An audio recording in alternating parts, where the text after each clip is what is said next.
Hello all, welcome back to Yashaswini Vanishka cooking and tips channel. ఈరోజు పెళ్లి అలాగే పుట్టినరోజు జరుపుకున్న వాళ్ళందరికీ కూడా నా heartful congratulations and many more happy returns of the day అండి. ఇలాంటి పెళ్లి రోజులు అలాగే పుట్టినరోజులు ఎన్నో జరుపుకొని హార్ట్ఫుల్గా అయితే కోరుకుంటున్నాను. స్కిప్ చేయకుండా చూడడానికి అయితే ట్రై చేయండి. ఏది మీకు బాగా నచ్చిందని కమెంట్ బాక్స్లో కమెంట్ చేయండి. యూస్ఫుల్గా అనిపిస్తే మాత్రం మీ ఫ్రెండ్స్ అండ్ ఫ్యామిలీకి షేర్ చేయండి. అండ్ ఈ టిప్స్ తోటి మన టైంని మన మనీని ఖచ్చితంగా సేవ్ చేసుకోవచ్చు అండి. కాబట్టి సబ్స్క్రైబ్ చేసుకోవడం అసలు మర్చిపోకండి. ఫస్ట్ టిప్ని అయితే చూస్తుందామండి. ఇలా క్యాప్స్ ఉంటాయి కదండి, పెన్ అంతా అయిపోయిన తర్వాత ఇలాంటి క్యాప్స్ పడేస్తూ ఉంటాం కదా, అనవసరం అని చెప్పేసి అయితే దీంతో ది బెస్ట్ టిప్ని అయితే తీసుకొచ్చానండి ఈరోజు. ఆయిల్ బాటిల్ ఉంటుంది, ఆయిల్ బాటిల్ క్యాప్కి దీపారాధన చేసుకునే ఆయిల్ అండి. మన కిచెన్లో వంట చేసుకునే ఆయిల్ కూడా సేమ్ ఇదే ప్రాసెస్ అయితే ఉపయోగించవచ్చండి. మనం పైన క్యాప్కి ఇలా రంధ్రం చేసేస్తే చిన్న స్క్రూని వేడి చేస్తే మనకి ఈజీగా అయితే రంధ్రం అయితే పడిపోతుందండి. క్యాప్ ఫ్రంట్ది ఏదైతే ఉందో ఫ్రంట్ది లోపలికి పెట్టేసేసి బ్యాక్ సైడ్ ఉంటుంది కదండి, బ్యాక్ సైడ్ కనుక ఇలా పైకి పెట్టేసామనుకోండి మనకు ఆయిల్ పోసుకోవడానికి ఈజీగా అయితే ఉంటుంది. ఆ తర్వాత ఆయిల్ పోసుకున్న తర్వాత క్యాప్ కూడా పెట్టేసుకోవచ్చు అండి. ఆయిల్ లీకేజ్ అనేది ఉండనే ఉండదు. అట్ ద సేమ్ టైము కిచెన్లో ఉంటుంది కదండి, కిచెన్లో కూడా కావాలంటే ఇదే ప్రాసెస్ తోటి మనం ఆయిల్ అయితే వాడుకోవచ్చు అండి. దీనివల్ల ఏంటంటే క్వాంటిటీ అనేది తక్కువ పడుతుంది కాబట్టి మనకి ఎక్కువ అయితే ఆయిల్ అనేది పడకుండా ఉంటుందండి. ఇదే బాటిల్ మనం ఆన్లైన్లో చూసుకున్నామంటే కొంచెం కాస్ట్లీగా ఉంటుందండి. అలా కాకుండా ఇలా సింపుల్గా పడేసే క్యాపులతో ఇంట్లోనే ఇలాంటి బాటిల్ని అయితే తయారు చేసుకోవచ్చు అండి. ఐ హోప్ ఈ టిప్ అయితే నచ్చితే కనుక మీ ఫ్రెండ్స్ అండ్ ఫ్యామిలీకి షేర్ చేయండి. అండ్ నెక్స్ట్ టిప్ వచ్చేసి పచ్చిమిర్చి కొన్నిట్లో అయితే మస్ట్ అండ్ షుడ్గా వేసుకుంటూ ఉంటాం కదండి.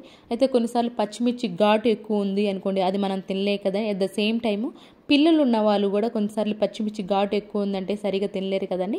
ఆ టైంలో పచ్చిమిర్చి వేసినట్లే ఉండాలి కానీ ఘాటు తక్కువగా ఉండాలి అని అంటే పచ్చిమిర్చిని మనం ఇలా కనుక కొంచెం తొడిమి తీసేసి కొంచెం బ్యాక్ నుంచి ఫ్రంట్ వరకు కొంచెం ప్రెస్ చేసామనుకోండి, ఆ ప్రెస్ చేసిన తర్వాత కొంచెం చివర్లు ఏదైతుందో ఆ చివర్లు కట్ చేసామనుకోండి, లోపల మెయిన్ మనకి పచ్చిమిర్చి ఘాటు ఎక్కడ ఉంటుందో ఆ విత్తనాల ద్వారా ఘాటు ఎక్కువగా ఉంటుంది కదండి.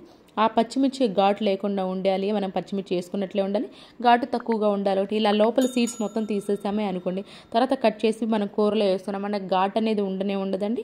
అలానే పచ్చిమిర్చి వేసుకున్నట్లు కూడా ఉంటుంది. ఐ హోప్ ఈ టిప్ అయితే నచ్చితే మీకు ఏది బాగా నచ్చింది అనేది కమెంట్ బాక్స్లో కమెంట్ చేయండి. అండ్ నెక్స్ట్ టిప్ వచ్చేస్తే ఇప్పుడు ప్రతి ఒక్కరు కిచెన్లో వాడుకునే వస్తువులు అందరూ ప్లాస్టిక్ అవాయిడ్ చేసేసి ఇలాంటి గ్లాస్ జార్లు కానివ్వండి లేదంటే స్టీల్వి కూడా వాడుతూ ఉన్నారు కదండి. అయితే కొంతమంది అంటే గ్లాస్ జార్ని స్పెషల్గా కొంటూ ఉంటారు కదండి. అలా కాకుండా ఆల్మోస్ట్ అందరూ కూడా morning lemon and honey water వాడుతూనే ఉంటాం కదా. హనీ బాటిల్స్ మనం తెచ్చుకుంటూ ఉంటాం కదా, హనీ బాటిల్ ప్లాస్టిక్ తీసుకొచ్చుకోకుండా ఇలా గాజు కనుక తీసుకొచ్చుకున్నామే అనుకోండి, వీటిలో మనం ఏదో ఒక ఐటమ్స్ అయితే పెట్టుకోవచ్చు అండి. స్పెషల్గా గ్లాస్ జార్లు అనేవి కొనకుండా ఉంటుంది. అండ్ అఫ్ కోర్స్ ఇది ఆల్మోస్ట్ అందరికీ తెలిసే ఉంటుందండి. ఎవరికైనా తెలియని వాళ్ళు ఉంటే ప్లాస్టిక్ బాటిల్స్ ఇంకా కొంటున్న వాళ్ళు ఉంటే హనీ బాటిల్స్ ఇలా గ్లాస్ జార్లు అయితే కొన్నారనుకోండి మన ఈజీగా అయితే ఒక ఐటమ్ అయితే పోసుకోవడానికి అయితే ఉంటుంది. ఐ హోప్ ఇది కూడా నచ్చిందని అనుకుంటున్నాను. అండ్ నెక్స్ట్ టిప్ వచ్చేసేసి కీరా ఉంటుంది కానీ కీరాని చిన్న చిన్న పీసెస్గా కట్ చేసేసేసి తర్వాత ఎండ పెట్టేసి ఎక్కువ బొద్దింకలు ఎక్కడైతే తిరుగుతూ ఉంటాయి ఆ ప్లేస్లో కనుక మనం కీరాని ఉంచామే అనుకుంటే బొద్దింకల నుంచి కొంచెం అయితే రిలీఫ్ అయితే ఉంటుందండి. అండ్ బొద్దింకలే న్యాచురల్గా ఎలా చంపాలి మన ఛానల్లో వీడియో అయితే ఉందండి. ఒకసారి ఛానల్లోకి వెళ్ళండి, చూడండి, చెక్ చేయండి. మీకు నచ్చితేనే సబ్స్క్రైబ్ అండ్ ప్లీజ్ అండి ఒక లైక్ అయితే ఇచ్చేసండి. మీ యొక్క లైక్ నాకు చాలా వాల్యుబుల్ అండి. మీ యొక్క లైక్ ఇవ్వడం వల్ల వేరే వాళ్ళకి అయితే వీడియో సజెస్ట్ అవుతున్నాయి. చూసారు కదండి, ఏదైనా నచ్చే యూస్ఫుల్గా అనిపిస్తే మాత్రం ప్లీజ్ ఒక లైక్ అయితే ఇచ్చేసేయండి. అండ్ నెక్స్ట్ టిప్ వచ్చేసి కూరలో కారం ఎప్పుడైనా ఎక్కువైంది అనుకోండి, పిల్లలు అస్సలు తినలేరు కదండి. ఆ టైంలో కొంచెం వాటర్ క్వాంటిటీ కనుక పెంచామే అనుకోండి టేస్ట్ మొత్తం మారిపోతుందండి. అలా వాటర్ క్వాంటిటీ పెంచకుండా టేస్ట్ తగ్గకుండా కారం తగ్గాలి అని అంటే ఈ సింపుల్ చిట్కాని అయితే ట్రై చేయండి. కొంచెం ఒక్క స్పూన్ కనుక పెరిగేసి పెట్టేసామే అనుకోండి వాటర్ వేయకుండా మన కారం అనేది తగ్గుతుందండి. అండ్ టేస్ట్ కూడా ఎలాంటి తగ్గుదల అనేది లేకుండా ఉంటుంది.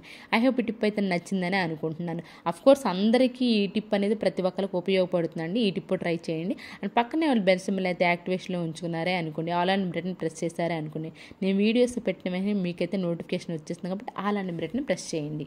అండ్ నెక్స్ట్ టిప్ వచ్చేది వింటర్ సీజన్ కదండి. ఈ టైంలో ఏంటంటే పంచదార ముఖ్యంగా అలానే సాల్ట్ కూడా ఊరికి నీరు చేరినట్టు తడిగా అవుతూ ఉంటుంది కదండి. అలా జరగకుండా ఉండాలి అని అంటే కొంచెం ఒక కాటన్ క్లాత్లో కొంచెం బియ్యం వేసేసి ఒక use and throw rubber band ఉంటుంది కదా, లేదంటే దారంతో కట్టేసుకున్నా ఓకే అండి.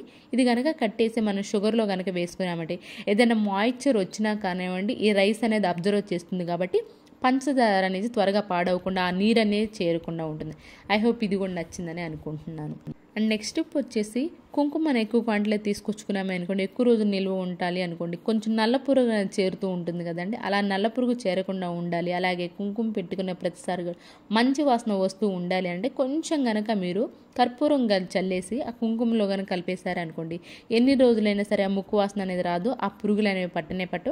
అండ్ కుంకుమ పెట్టుకున్న ప్రతిసారి కూడా మంచి వాసన అయితే వస్తుంది. ఐ హోప్ ఇది కూడా నచ్చిందని అనుకుంటున్నాను. అండ్ నెక్స్ట్ టిప్ వచ్చేసి టీ తాగేసిన తర్వాత అడుగున టీ పౌడర్ అయితే మిగిలిపోతుంది కదండి, దాన్ని మంచి వాటర్ తోటి ఒక 2-3 సార్లు కడిగేసారే అనుకోండి, పాలు ఏమైనా ఉన్నాయి అనుకోండి దానిలో ఆ టీ పౌడర్లో, ఆ పాలు అనేది పోతాయండి.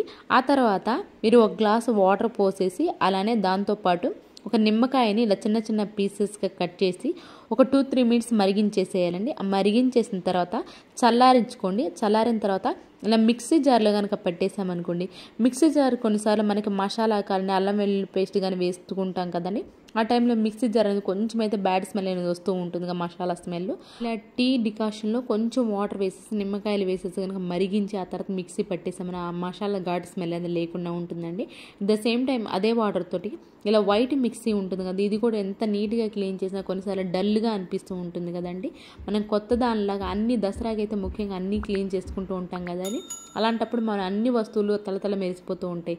కానీ ఇలాంటి మిక్సీలు గ్రైండర్లు కొంచెం డల్గా అనిపిస్తూ ఉంటాయి ఎంత నీట్గా క్లీన్ చేసినా. ఈ టైంలో కనుక మనం ఇలా ఈ టీ వాటర్తో కనుక క్లీన్ చేసుకున్నాం, ఇవి కూడా సేమ్ కొత్త వాటర్ లాగైతే ఉంటాయండి. ఒకసారి ఈ వాటర్తో టిష్యూ పేపర్ తోటి ఒకసారి అంతా వాటర్తో వాష్ చేసి ఆ తర్వాత పొడి క్లాత్తో కనుక తుడిచామే అనుకోండి, మనకి మిక్సీ అనేది కొత్త దానిలాగా మెరిసిపోతుందండి. ఈ దసరాకనే అన్నిటితో పాటు వీటిని కూడా ఇలాగ టీ వాటర్తో కనుక క్లీన్ చేస్తామంటే కొత్త వాటిలో అయితే మెరిసిపోతాయి. ఐ హోప్ ఈ టిప్ కూడా నచ్చిందని అనుకోండి. నచ్చితే కనుక ప్లీజ్ సబ్స్క్రైబ్ చేసుకోండి. అండ్ నెక్స్ట్ టిప్ వచ్చేసి ఎప్పుడైనా రాస్తూ ఉన్నప్పుడు పెన్ను మరకలు కానివ్వండి, లేదంటే ఇలా మార్కర్ మరకలు కానీ పడుతూనే ఉంటాయి కదండి, ఆ టైంలో మనం ఎలాంటి చేతిని ఎలాంటి రబ్ చేయకుండా ఎలాంటి లిక్విడ్ హ్యాండ్ వాష్ లిక్విడ్లు వాడకుండా సింపుల్గా క్లీన్ చేసుకోవచ్చు అండి, మన చేయి తడవకుండానే. పర్ఫ్యూమ్ ఉంటుంది కదండి, పర్ఫ్యూమ్ తీసుకొని కొంచెం అయితే ఇలా జల్లేసేసుకొని ఒక పొడి క్లాత్ అయితే ఆ పొడి క్లాత్ కాటన్ క్లాత్ తుడిచేసారా అనుకోండి, మనకు మార్క్ పడింది కూడా తెలియదని. సేమ్ ఇదే ప్రాసెస్ మన డ్రెస్సుల పైన కూడా అయితే ట్రై చేయొచ్చండి, మనం బ్రష్ పెట్టకుండా ఈజీగా అయితే పోతుంది. ఐ హోప్ ఇది కూడా నచ్చిందని అనుకుంటున్నాను. అండ్ నెక్స్ట్ టిప్ వచ్చేసి పాలు కంపల్సరీ పెట్టుకున్న తర్వాత పొంగుతూనే ఉంటుంది. మన ఏదైనా పని ఉంది అనుకోండి, పక్కకి వెళ్ళేసరికి పొంగిపోతూ ఉంటాయి కదండి. ఎప్పుడైనా సరే పాలు పెట్టేటప్పుడు నెయ్యి ఉంటుంది కదండి, నెయ్యి ఇలా అప్లై చేసి ఒకేసారి మీ గిన్నె తీసుకునేది కూడా కొంచెం పెద్ద క్వాంటిటీ గిన్నె తీసుకొని ఆ తర్వాత కనుక ఇలా చుట్టూ నెయ్యి అప్లై చేసి గ్యాస్ మీద పెట్టేశారనుకోండి, పాలు పొంగినా కానివ్వండి ఆ చుట్టూ నెయ్యి అప్లై చేస్తాం కాబట్టి పైకైతే పొంగకుండా ఉంటుందండి. అదే చెప్తున్నాను కదా, మీరు తీసుకునే క్వాంటిటీ బౌల్ ఏదైతే ఉందో ఆ బౌల్ని కొంచెం పెద్దదిగా తీసుకొని ఇలా నెయ్యి కనుక అప్లై చేసుకున్నారా అనుకోండి, మీకైతే పాలు అయితే బయటికి అయితే పొంగదు. ఐ హోప్ ఇది కూడా నచ్చిందని ఇవేనండి ఈరోజు టిప్స్ ట్రిక్స్. యూస్ఫుల్గా అనిపిస్తే మాత్రం ఈ టిప్స్ అన్నింటినీ ఒకసారి అయితే ట్రై చేయండి. అండ్ మీకు ఏది బాగా నచ్చింది అనేది కమెంట్ బాక్స్లో కమెంట్ చేయండి. యూస్ఫుల్గా అనిపిస్తే మాత్రం మీ ఫ్రెండ్స్ అండ్ ఫ్యామిలీకి షేర్ చేయండి. లైక్ అయితే ఇవ్వడం అసలు మర్చిపోకండి. పక్కనే ఉన్న బెల్ సింబల్ అయితే యాక్టివేషన్లో ఉంచుకోండి. రేపటి వీడియోలో మంచి మంచి టిప్స్ మళ్ళీ మీ ముందుకు వస్తాను. అంతవరకు మీ అందరూ హ్యాపీగా ఉండాలి, హార్ట్ఫుల్గా అయితే కోరుకున్నాను. Thank you so much.